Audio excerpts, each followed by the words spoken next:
Hello everyone, welcome to Entech study. इस lecture में हम फिजिक्स का चैप्टर नंबर 8 का दूसरा पार्ट लेके आए हैं, जो कि गुरुत्वाकर्षण है।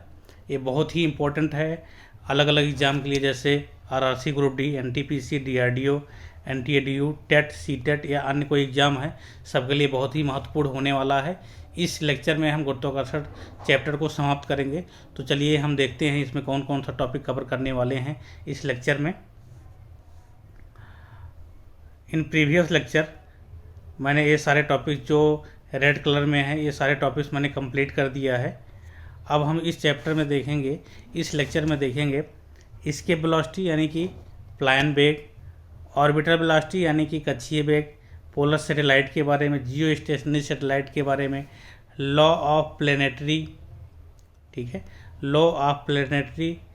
इसके बाद हम देखेंगे सेंटर ऑफ मास, टॉर्क और मोशन ऑफ ए लिफ्ट।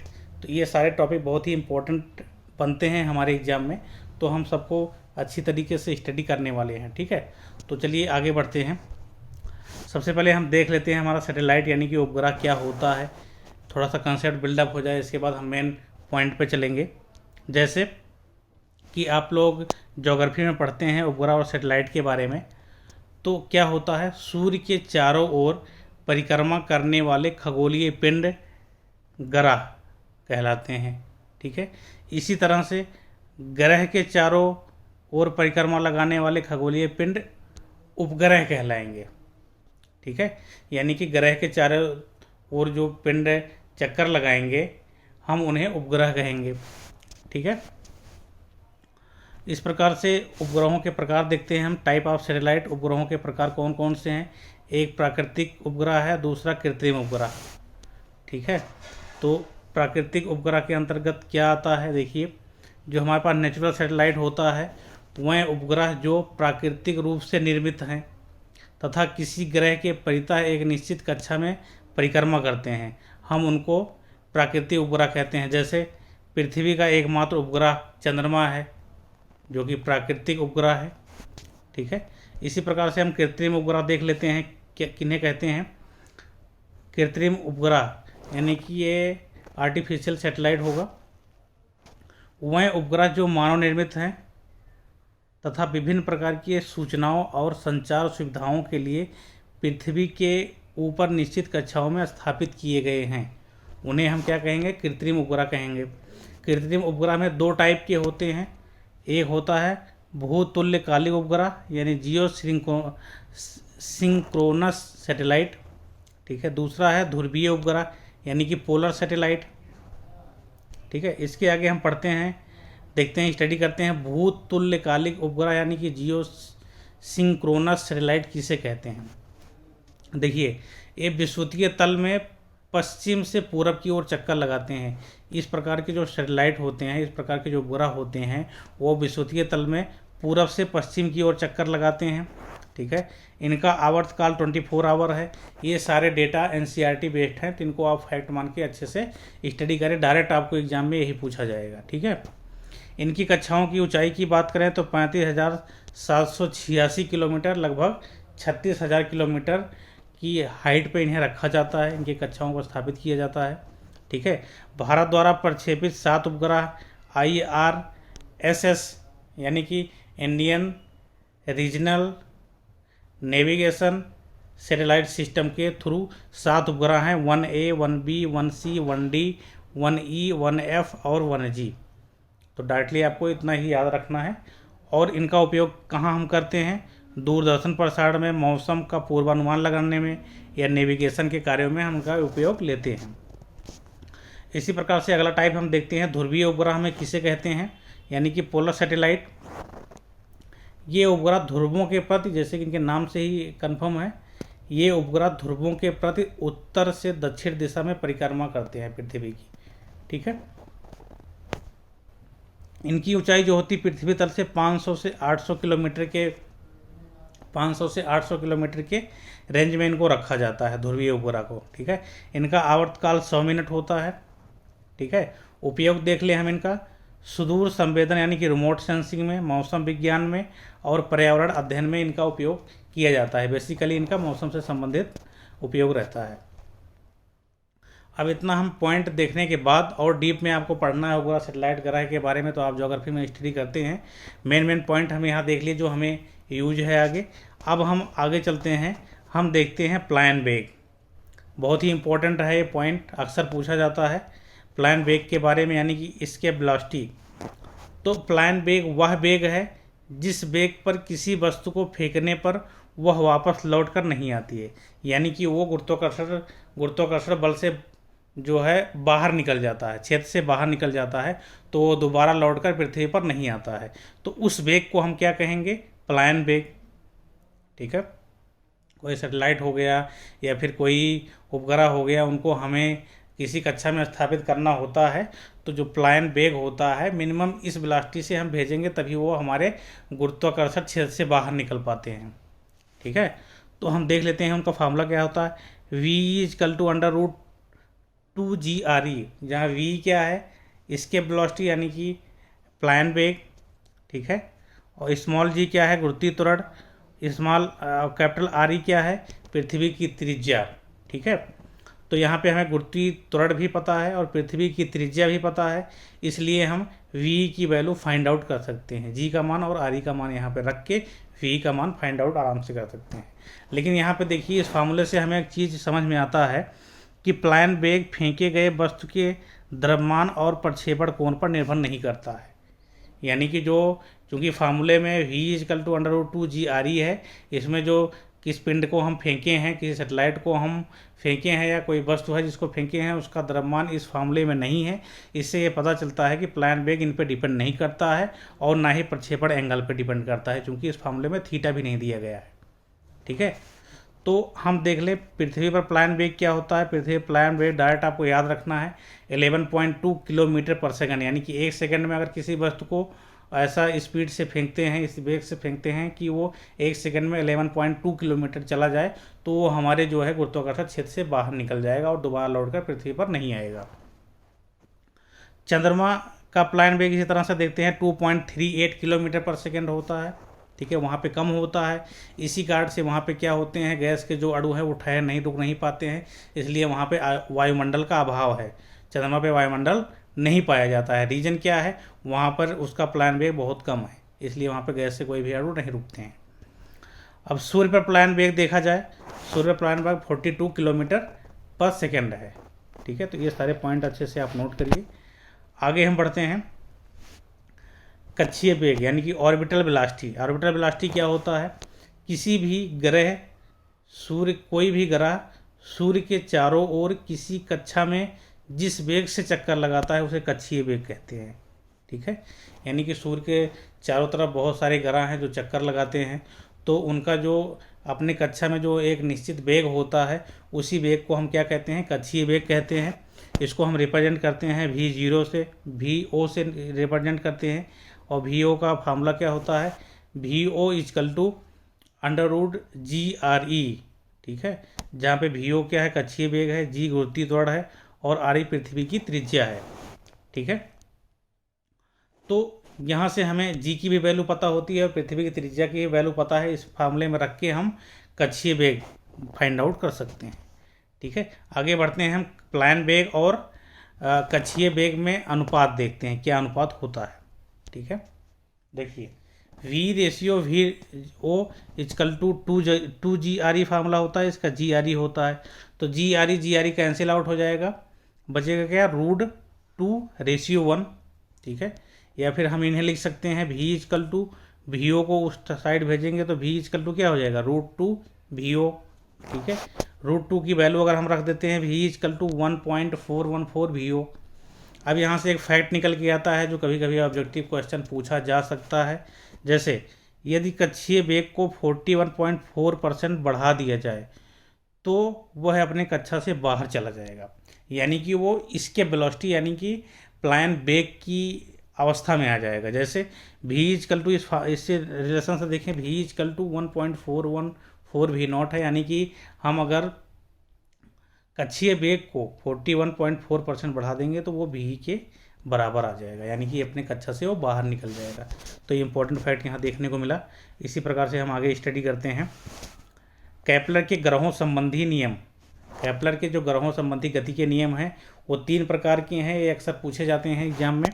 जैसे प्रथम नियम हमारा क्या है, प्रथम नियम है कक्षाओं का नियम, हम प्रथम नियम को कक्षाओं का भी नियम कहते हैं, ये भी अवचित में पूछा जाता है। द्वितीय नियम जो है उसको क्षेत्रीय वेग का नियम भी कहते हैं, और केपलर के ग्रहों संबंधी गति के तृतीय नियम को हम परिक्रमण कालों का नियम भी कहते हैं। तो इतना आप याद रखेंगे यहाँ से। अब हम 1 बाय 1 इनका स्टडी करते हैं। देखिए, प्रथम नियम या अथवा कक्षाओं का नियम, लॉ ऑफ ऑर्बिट्स। ठीक है, कोई भी ग्रह सूर्य के चारों ओर दीर्घ वृत्ताकार कक्षा में चक्कर लगाता है, ठीक है, तथा सूर्य इसके फोकस पर केंद्रित है या इसके फोकस पर स्थित है। तो ये जो है प्रथम नियम है केपलर का, इसे कक्षाओं का भी नियम कहते हैं। जैसे कि आपको फिगर में दिखाया गया है, ये एक क्या है, दीर्घवृत्ताकार कक्षा जिसमें 2 फोकस हैं, फोकस 1 और फोकस 2। इस पे सूर्य स्थित है, ठीक है, दूसरे वाले फोकस पे सूर्य स्थित है, और जो हमारा प्लैनेट होता है यानी कि ग्रह होता है, इस पे चक्कर लगाता रहता है चारों तरफ, ठीक है, और सूर्य यहाँ पे स्थित रहता है। तो ये है इनका केपलर का प्रथम नियम। अब हम सेकंड नियम की ओर बढ़ते हैं, तृतीय नियम अथवा क्षेत्रीय वेग का नियम, ठीक है, लॉ ऑफ एरियल वेलोसिटी। तो कोई भी ग्रह सूर्य के चारों ओर चक्कर लगाता है तो समान समय में समान क्षेत्रफल तय करता है। तो जैसा कि हमें पता है, जो हमारा ये दीर्घवृत्ताकार कक्षा में चक्कर लगाते हैं ग्रह, तो अगर हम किसी एक पॉइंट, 4 पॉइंट कंसीडर करें, कहीं पे भी 2 पॉइंट यहाँ पे कंसीडर किया है, और समान यहाँ पे जब आया है ग्रह, यहाँ पे एक ग्रह है, तो यहाँ पे जब ट्रेवल कर रहा है तो सन के पास है, उधर सन के दूर है, ठीक है। तो इस कंडीशन में अगर हम टाइम बराबर देखें तो इनके द्वारा जो एरिया कवर किए गए, ये वाला एरिया जो इसके द्वारा कवर किया गया है यहाँ पे इस सिचुएशन में, यहाँ पे जो एरिया कवर किया गया है, अगर टाइम समान है, समय समान है, तो इनके द्वारा जो क्षेत्रफल तय करेंगे ये वो भी समान होगा। तो ये है द्वितीय नियम, यानी कि क्षेत्रीय वेग के द्वितीय नियम है केपलर का, ठीक है। अगर ये मान लो सपोज A2 है, ठीक है, और ये वाला क्षेत्र क्या है, A1 है, तो ये इन दोनों की वैल्यू आपस में बराबर होगी, ठीक है। यही नियम द्वितीय नियम है। अब हम आगे बढ़ते हैं, तृतीय नियम के बारे में देखते हैं। केपलर के तृतीय नियम या परिक्रमण कालों का नियम, किसी ग्रह के द्वारा सूर्य का एक पूर्ण चक्कर लगाने में लिए गए समय यानी कि आवर्तकाल का वर्ग, ठीक है, उसकी दीर्घवृत्तीय कक्षा के अर्ध दीर्घ अक्ष के तृतीय घात के समानुपाती होता है, ठीक है। इसको फिगर के माध्यम से हम समझने का प्रयास करते हैं। देखिए, हमारा जैसे कि पता है प्रथम नियम से, हमारा जो जिस पे ग्रह चक्कर लगाते हैं वो दीर्घवृत्ताकार है, ठीक है, उसमें हमारा 2 फोकस है, तो उसमें हमारी एक क्या है, लघु अक्ष है और एक दीर्घ अक्ष है।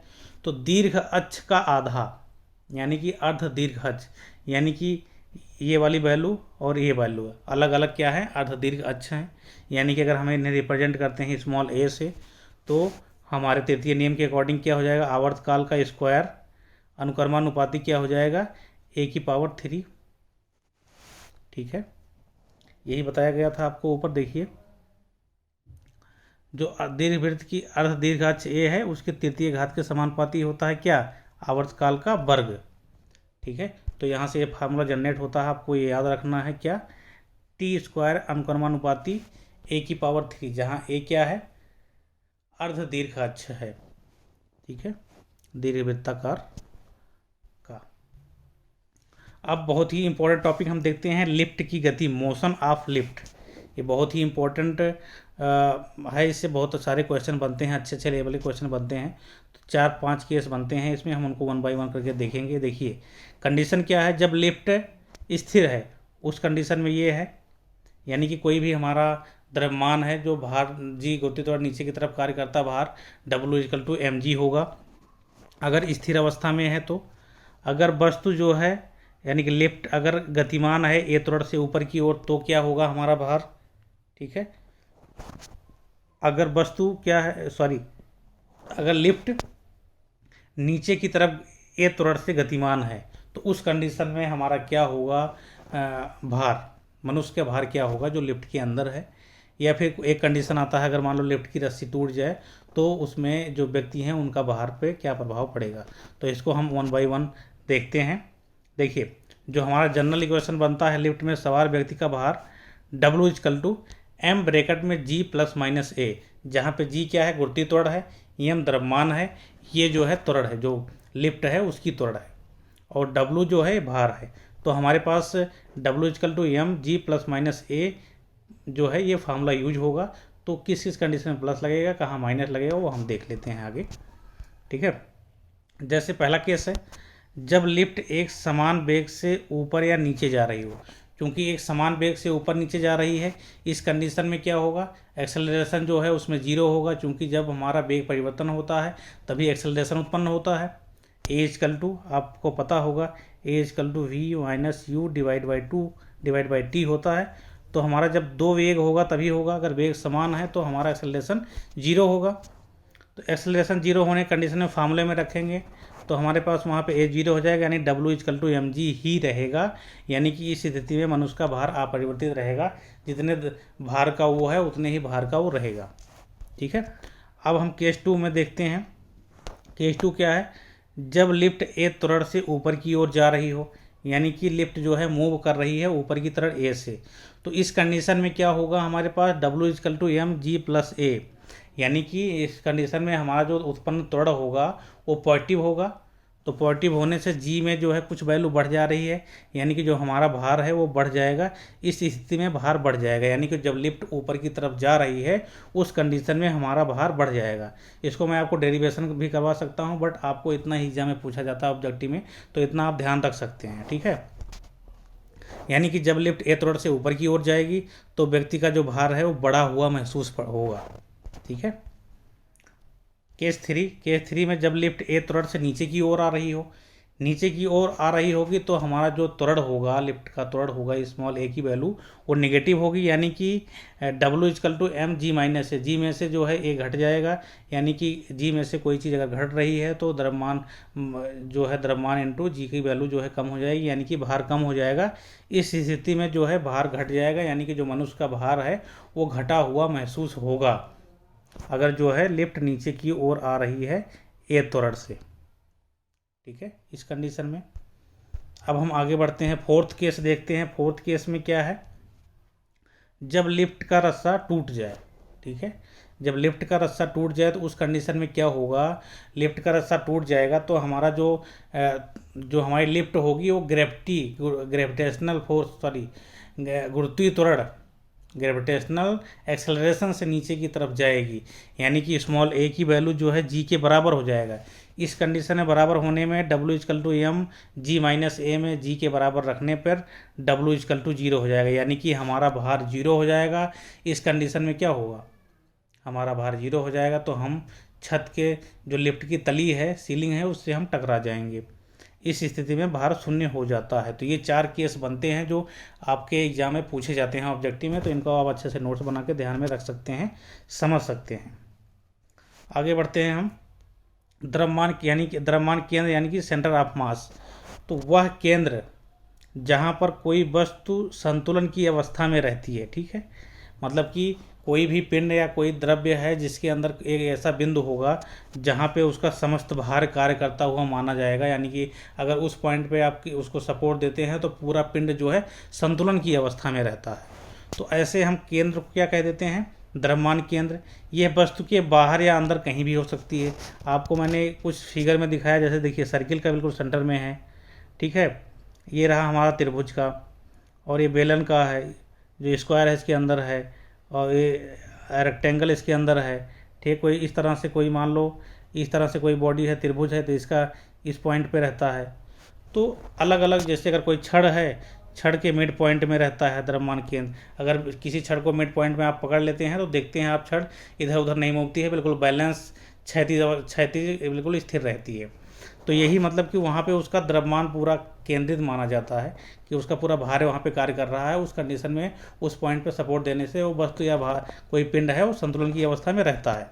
ठीक है, तो इस तरह से हम देखते हैं कोई वस्तु दो जगह में संतुलित होती है। देखिए, एक द्रव्यमान केंद्र है और एक दूसरा आधार है, यानी किसी वस्तु को किसी फर्श पे रख दिए कि ज़मीन पे रख दिए तो वो बेस जितना उसका अधिक एरिया होगा उस हिसाब से क्या होगा, वो ज़्यादा स्टेबल होगी, अधिक संतुलित होगी। तो यहाँ पे हम 2 पॉइंट संतुलन के लिए 2 चीज़ों की ज़रूरत होती है, एक द्रव्यमान केंद्र और एक आधार। एक द्रव्यमान केंद्र के रूप में हम बताते हैं उसको, एक आधार के रूप में बताते हैं कोई भी वस्तु की संतुलन होने की स्थिति के लिए। तो इस कंडीशन में हम देखते हैं यदि वस्तु का द्रव्यमान केंद्र आधार की ओर आ जाए तो वस्तु अधिक संतुलित होगी। अभी हम 2 पॉइंट देखें संतुलन के लिए, एक द्रव्यमान केंद्र की जरूरत होती है, एक आधार। ये दोनों चीज़ें जो हैं हमें संतुलन बताती है, संतुलन की स्थिति द्रव्यमान की या पिंड की। ठीक है, तो अगर हम ये कहते हैं कि द्रव्यमान केंद्र और आधार एक दूसरे के पास आ जाएं, यानी कि द्रव्यमान केंद्र आधार यानी कि बॉटम जहाँ से वो टिकी हुई उसके पास आ जाए, तो वो वस्तु पहले की अपेक्षा में अधिक संतुलित हो जाएगी। ठीक है, कुछ एग्जाम्पल के थ्रू हम इनको समझते हैं। देखिए, एग्जाम्पल आपके एग्ज़ाम के लिए बहुत ही इम्पोर्टेंट होता है। अक्सर देखिए जो आपके यहाँ साइंस का जो कम्पिटिटिव एग्ज़ाम होता है वहाँ साइंस के एप्लीकेशंस के बारे में पूछा जाता है, दैनिक यूजेज क्या है, हमारे व्यवहारिक जीवन में क्या यूज है, तो उसके बारे में ज़्यादा पूछा जाता है। इसलिए एग्जाम्पल पर आपको ज़्यादा फोकस रखना चाहिए। जैसे बूढ़ा व्यक्ति झुककर चलता है, आप देखे होंगे, क्योंकि झुक के क्यों चलता है, क्योंकि क्या होता है उस कंडीशन में वो अधिक स्टेबल होता है। जब झुक जाता है तो उसका क्या होता है, द्रव्यमान केंद्र जो है उसके पैर के पास यानी कि बेस में आधार के पास शिफ्ट हो जाता है। इस कंडीशन में वो अधिक संतुलित हो जाता है पहले की अपेक्षा। ठीक है, पर्वत पर चलने वाला व्यक्ति झुककर चलता है, आगे की तरफ झुककर चलता है। इसमें रीजन क्या है कि उसका केंद्र सपोज कहीं भी कार्य कर रहा है। सपोज ये एक आदमी है, ठीक है ना, ये कोई आदमी है, ये चल रहा है, सपोज इसका केंद्र यहाँ पे है, द्रव्यमान केंद्र। ठीक है, और आधार तो ये है पैर इसका। अगर ये आगे तरफ झुक जाता है तो इसका द्रव्यमान केंद्र नीचे की तरफ मूव हो जाता है या यहीं कहीं यहाँ कहीं पे कार्य करने लगता है। तो द्रव्यमान केंद्र इसका आधार के थोड़ा सा पास में चला जाता है, जिसके कारण क्या होता है इसकी स्टेबिलिटी और बढ़ जाती है, संतुलित और अच्छी तरीके से संतुलन अवस्था में आ जाता है। ठीक है, ट्रक पर ओवरलोडिंग करना मना होता है। क्यों? क्योंकि ट्रक जो है एक डिजाइन लोड के लिए बनाया गया रहता है, इतने लोड कैरी करेगा। अगर ओवरलोडिंग करते हैं तो क्या होता है, क्योंकि सपोज अगर आप मान लें ट्रक है, इसमें इतना मटेरियल भरना है आपको, ठीक है, और आपने ओवरलोडिंग करके इतना ऊपर और बढ़ा लिया है, ठीक है, इसको ऊपर बढ़ा लिया, तो इस कंडीशन में क्या होगा, इस कंडीशन में सपोज पहले कंडीशन में आपका यहाँ कहीं पे द्रव्यमान केंद्र कार्य कर रहा है। अब चूंकि आपने ऊपर और वेट बढ़ा लिया और भार डाल लिया और बस पार्टिकल डाल लिए उसमें, तो इस कंडीशन में क्या होगा, द्रव्यमान केंद्र थोड़ा सा ऊपर की ओर शिफ्ट हो जाएगा। ऊपर की ओर शिफ्ट हो जाने के कंडीशन में इसका संतुलन जो है पहले की अपेक्षा कम हो जाएगा। ठीक है, क्योंकि नीचे के हमारा क्या है, यहाँ पे आधार है। अगर आधार की तरफ नीचे शिफ्ट होता तो इसकी संतुलन में और अच्छी तरीके से आ जाता, लेकिन ऊपर की तरफ इसका द्रव्यमान केंद्र जा रहा है, इसकी वजह से क्या है, ये कम संतुलित है पहले की अपेक्षा में। पीसा का मीनार झुके होने के बावजूद भी संतुलन की स्थिति में है। पीसा का मीनार जो है झुके होने के बावजूद भी संतुलन की अवस्था में क्या है, रीजन क्या है, क्योंकि इसका द्रव्यमान केंद्र क्या है, उसके आधार से होकर गुजरता है। ठीक है, यानी कि आधार के पास में है, इसलिए वो अधिक संतुलित है। ठीक है, अब आगे हम बढ़ते हैं, लास्ट हमारा पॉइंट बचता है जो क्या है, बल आघूर्ण यानी कि टॉर्क। तो वह भौतिक राशि जो किसी वस्तु को वृत्तीय गति में ले आती है या घूर्णन गति में ले आती है, हम उसे क्या कहते हैं, बल आघूर्ण कह देते हैं। बल आघूर्ण क्या होता है, बल इंटू लंबवत दूरी होती है। ठीक है, ये फार्मूला होता है बल इंटू लंबवत दूरी, यानी कि हमारा जो हमारा कब्जे होते हैं जिसके प्रति जिन्हें हम फलक्रम कहते हैं, वो जो वस्तु है, कोई पिंड है एक फलक्रम के परितः घूम रही है, ठीक है, तो हम कहीं पे वहाँ पे फोर्स लगा रहे हैं उसको घुमाने के लिए, तो जहाँ पे फोर्स लगा रहे हैं वो बल हो गया, और हमारा जो फलक्रम है वहाँ से लंबवत दूरी, उन दोनों को गुणनफल को हम क्या कहेंगे, बल आघूर्ण कहेंगे। बल आघूर्ण का SI मात्रक न्यूटन मीटर होता है। बल आघूर्ण एक सदिश राशि है। ठीक है, ये आप याद रखिए, बेसिकली मेन इंपॉर्टेंट है आपका। एग्जाम्पल हम देखते हैं, क्या है, खिड़की दरवाजे के जो हैंडल होते हैं कब्जे से दूर लगाए जाते हैं। कब्जा यानी कि जहाँ जिसके परितः कोई दरवाज़ा घूमता है, जो हमारा दीवार से अटैच रहता है, जिसके परितः हम उसके दरवाजे को खोलते हैं, उसके पल्ले को खोलते हैं, तो वो कब्जे के परितः क्या होता है, घूर्णन करता है, यानी कि कब्जे के परितः ही घूमता है। ठीक है, तो हम क्या करते हैं, उससे दूर हैंडल लगाते हैं, ताकि क्या हो, हमारा अभी आपको बताया जो हमारा बल आघूर्ण क्या होता है, बल इंटू लंबवत दूरी। अगर हम दूरी को बढ़ा देंगे तो हमारा बल आघूर्ण क्या होगा, बढ़ जाएगा। बल आघूर्ण बढ़ने से क्या होगा, हमें दरवाजे को खोलने बंद करने में आसानी होगी। ठीक है।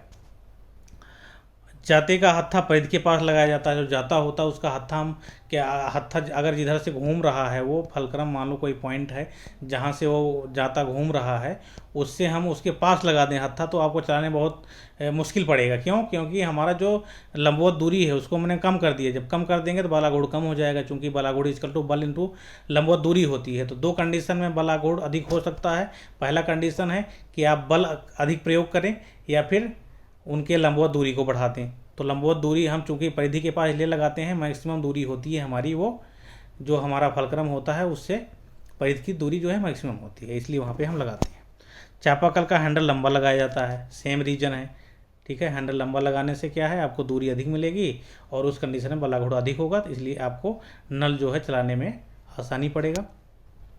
कुम्हार के चाक में लकड़ी फंसाने का गड्ढा परिधि के पास होता है।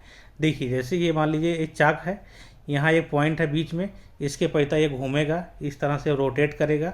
ठीक है, अब इसमें देखिए जो गड्ढा होता है हम ये किनारे लगा देते हैं परिधि के पास। फिर क्या कुम्हार करता है, उसमें एक डंडा यहाँ पे गड्ढे में घुसा करके उसको घुमाता है, रोटेट करता है इस ऐसे ऐसे। ठीक है, तो इस कंडीशन में हम क्या देख रहे हैं कि जो डंडा वो है उस परिधि के पास जो गड्ढा किए हैं डंडा लगाने के लिए परिधि के पास है। इससे क्या है, जिसके पास रोटेट हो रहा है, ये लंबवत दूरी हमारी जो है बढ़ जा रही है। इसके बढ़ने से क्या होगा, बलाघूर्ण बराबर बल इंटू लंबवत दूरी होगा। तो लंबवत दूरी जब बढ़ गई, इसकी वैल्यू अधिक है, तो वो आसानी से घुमा पाएगा। दूसरा कंडीशन, अगर सपोज मान लो हम यही जो छेद है या गड्ढा है, इसको हम अगर यहाँ पे लगा दें, मतलब केंद्र के पास और लगा दें, अब आपको घुमाने के लिए बोलें डंडा लगा करके, तो आप जब घुमाएंगे तो आपको ज़्यादा फोर्स लगाने की ज़रूरत पड़ेगी कंपेरिजन।